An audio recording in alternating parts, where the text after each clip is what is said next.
The push lock is a device designed to repair cartilage tears in the shoulder.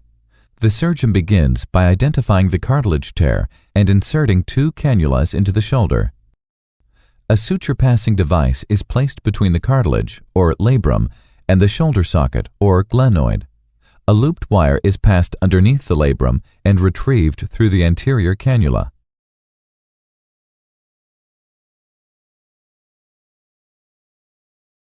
A suture is shuttled around the labrum using the wire.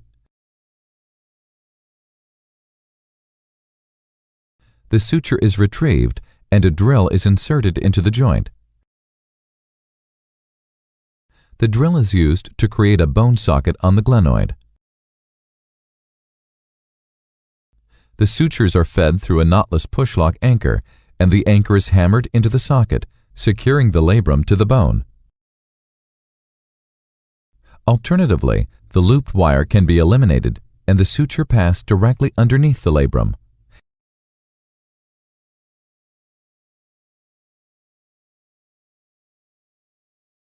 It is fed into the joint and the end is retrieved with a grasping instrument.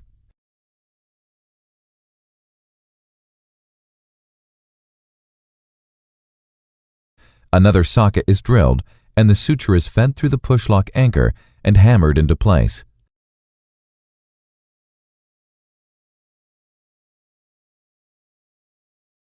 Typically, a surgeon will use 3 anchors for a cartilage repair.